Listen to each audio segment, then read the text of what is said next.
All right, so we're back at the Myriad shop. We are working on the Reborn Porsche. We have some great news. I don't know what it means, like if you're reincarnating a car, but you had to get like the parts. So like we sourced, maybe we sacrificed some other cars to get here, but we have found so many parts that we need from our friend Connor, from the 944 guy. Well, I don't know if people understand like how much the same the 944 was with the 24. I think what happened in Germany was like, this 924, we sold 1 million of them. It's so ugly. Somebody's like, if we just make a sick wide fender on the front and the rear and give it a little bit more power, 40 more horsepower or whatever it was, it's gonna be great. That was one of the 80s, like one of the first things you ever saw was like, those fenders we saw the 944 in that barn, like, man, it's a lot wider car, but down the center line is identical. They didn't bother to redo anything. They didn't even do the interior different hardly. So here's some great news. We have the steering wheel back. If you zoom in to our steering wheel right in there, give it a little love. Look at that nasty thing, dude. So we've got a huge upgrade here. A Reborn purple horn button. We'll have to clean this nasty up, but I think this steering wheel will clean up real nice. Dude, made over this disaster. Before, after. Woo, buddy.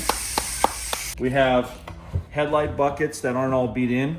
Looks like a little different bulb setup, which I'm kind of excited to see. Like we'll try this out and see how that looks. I think it'll look nicer. None of these things are busted like on ours, so this is all fixed up nice. The best news, covers that aren't beat in with the hammer. We also got, just to remind you, we need a rear view mirror, which is an original one. That'll be nice to put on the glass when we get new glass. We're not sure whether we're going to use this replacement piece here and get some glass, or we'll just use this entire one here. We also need to get glass for this. So I'm thinking whatever's simpler, which it might be actually easier just to use this rubberized piece that's beat in with a hammer and switch it out. So that's that. And then we got 2 of these with motors, and we're going to try out if this motor works. And this is the motor for the flip-up headlights we're looking at. Yeah, so we can do the pop-up, up and down headlights. And then this nose piece, if we can't get our beat-in one out, we will clean this nasty thing up. And this thing doesn't have any body line problems at all. And I think it'll fit on the car as well. So we're pretty excited about all that. Last but not least, Flowmaster muffler that was laying around from one of the old 944 parts cars. Follow me around. Come here. Check this out. This is the best news of all time.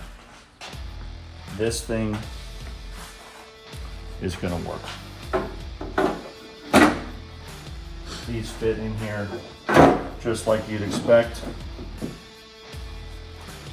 And we're gonna have some flippy floppies. It's gonna be awesome. So let's get to like piecing this together. Let's figure out if this motor's gonna work, and we'll go from there. We're gonna take the old headlight bracket out and start getting this in a place where we can start to do this.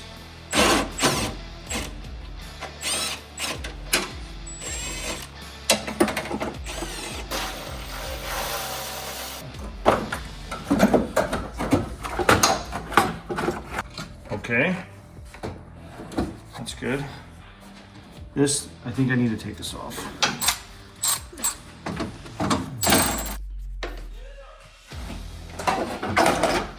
Motor. This one doesn't work. This one's got problems, so we're gonna work on that later. Now, we just have one clip to take off here, and we could take off this whole side, then we don't have to take that apart. So let me take this clip off. Might be just easy. Okay. You hold that. You guide this through here. I don't want to scratch the car. Be careful for the paint. Yeah, careful.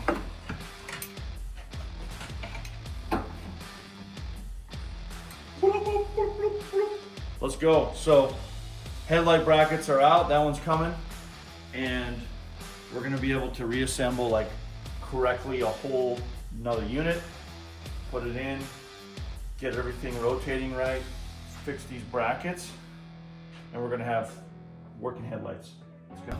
All right, so I was up till midnight last night. Jared was sleeping like he needed his beauty sleep or something. You guys are the first people to ever see me accomplish something. This whole assembly is a different one that we put on the car. We have it all bolted together properly. And even just for now, since we got to paint still and stuff, but I even put the covers on. Check this out.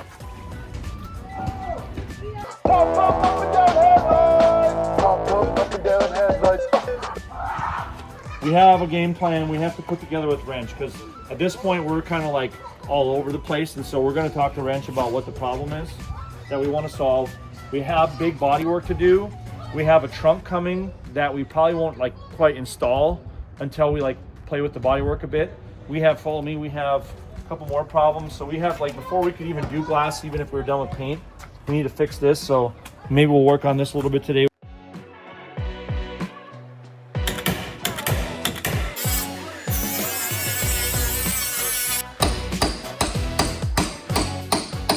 This is just too much. So I'm gonna have Wrench help us make a plan, like order of operations.